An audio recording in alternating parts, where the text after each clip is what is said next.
Guys, welcome back to another video, and I hope everyone had a great day. If you're new, welcome to my channel. My name is Jai, and be sure to like, comment, and subscribe to the channel. Much appreciation for you tuning in.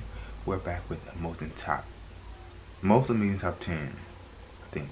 Yeah, top 10 scary ghost video stories. Let's get it.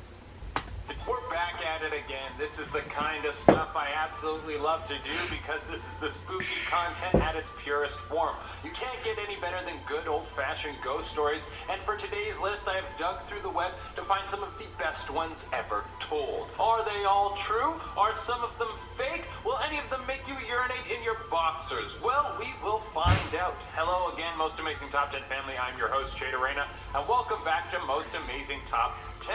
Today we are going to be hitting up some classic ghoulish content with our list of top 10 scary ghost stories. As always, I would love it if you could like, comment, subscribe, and hit the little notification bell. Also stick around for the whole list because I'm going to be answering some questions from my Instagram inbox. If you want me to answer your question, you can hit me up through the gram. Without taking any longer, let's get into this list. Coming in at number 10, we have the Heart Feaster. This is one thing that I will never want in my life, and I am pretty confident that it will never happen to me, and that is sleep paralysis. Being stuck in a state where you can't move as you hallucinate in the dark. It sounds like something so villainous, even Freddy Krueger wouldn't do it. He'd be like, at least kill them after, don't just let them sit there all night. That's gross. Luckily, I sleep like a log, so there's no chance anything like that is going to happen to me, but for some others, this can happen quite often. When people are stuck in sleep paralysis, it can be something as simple as having the feeling that someone is watching you as you're sleeping, while other people will have the Heart Feaster.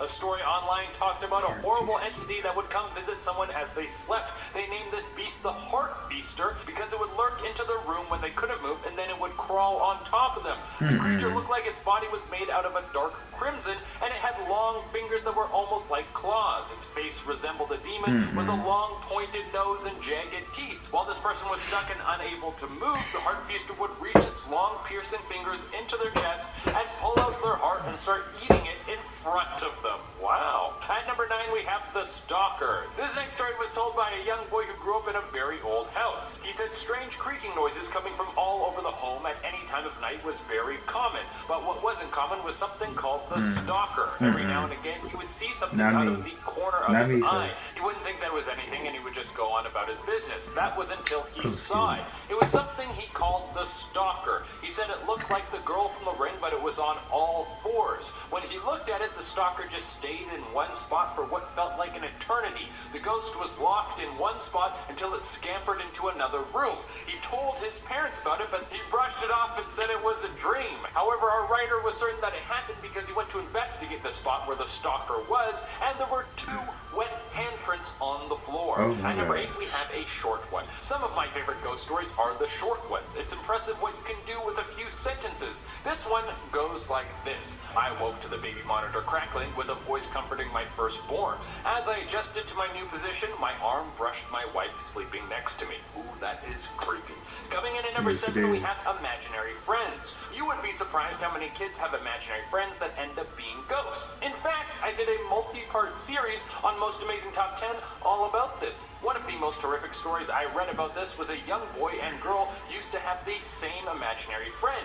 It was just a voice that they would hear. It kept telling them to go into the woods behind their home. They would just ignore it, and they really didn't think much of it. In fact, they didn't even know that the other sibling was hearing the voice until they brought it up with each other years later. The scariest part about this was when their younger sister, who was just old enough to talk, started saying that she could hear a voice that told her to go play outside in the trees. Coming in at number 6, we have glowing eyes. A girl was walking home late one night, and she can feel something is off. She's not sure what it could be, but she knows she doesn't feel safe. She looks back over her shoulder, and she sees a tall man in a trench coat who seems to be swaying side to side as he walks towards her. He's about 30 feet away, and she can't make out his face except for a massive grin.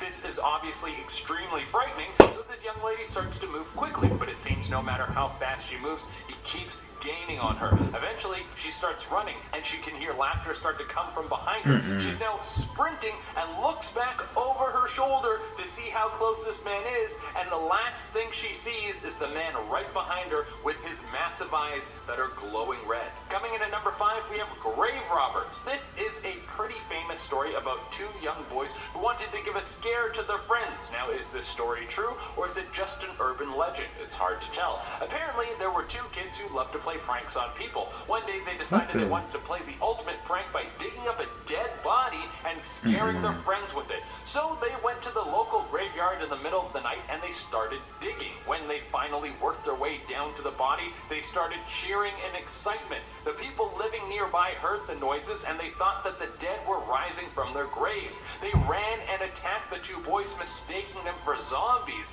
They were both killed and now their ghosts haunt the graveyard. Coming in number 4, we have voodoo priestesses of New Orleans. New Orleans has a long history of voodoo, and apparently there are people who live out in the bayou who have found a way to communicate with the dead. They will talk to the spirits of the dead who have been left to walk the earth without anyone to listen to them. Because these voodoo practitioners have spent the time learning how to talk to spirits, they can command power over them. They can use the dark magic of the dead to cast spells on people, bringing them misfortune. That really sounds like it sucks.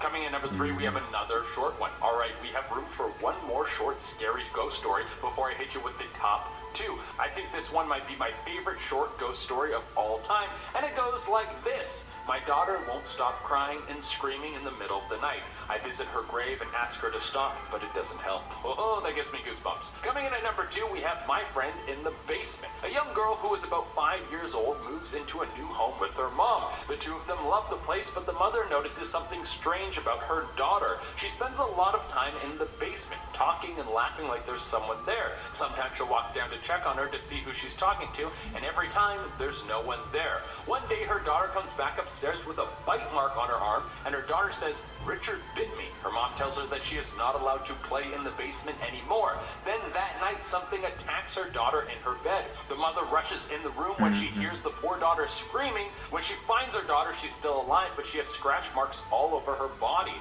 The next morning, the 2 of them leave the home, never to return. And at the number 1 spot, we have the taps. Something that ghosts love to do is turn on the taps and jack up your water bill.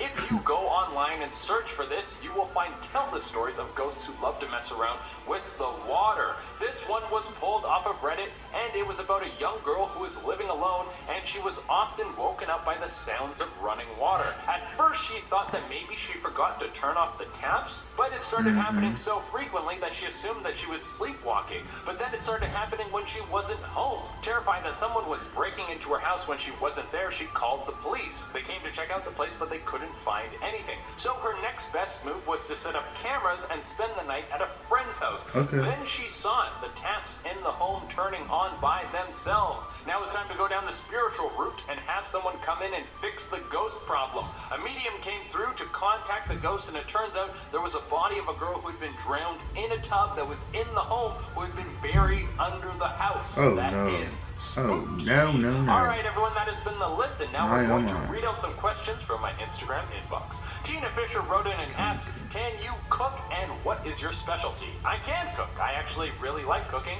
I just don't normally have the time to do it because I'm always on the go. I don't know if I specialize in anything, but I can make a pretty mean breakfast. I mean, I can cook eggs really well. I worked in a French restaurant for a little while, and I learned how to whip up some amazing eggs. Also, I can make waffles, pancakes, and French toast from scratch, and yeah, that's good. These ghosts, these urban legends, where did they come from? Meaning, who would have knew all these stuff? From the kids scaring, pulling up bodies. I mean, I think 90% this stuff is true because you never know what happened way. And there's good voodoo and bad voodoo. Like I said, it's how you use it basically when it comes to that practice. I don't think voodoo is just evil and all this witchcraft and bad stuff. And witchcraft's not bad. It's good and bad. It's how you use it. That's all I'm saying. I don't know. When I see these, are they reading for something? Cause it looks like they're reading for something. I'm just curious. But yeah, shout out to y'all. Yeah, tell me guys what you think about this video. Be sure to like, comment, subscribe to the channel. And until next time, stay positive, stay blessed, stay your life, do what you want, and do positive.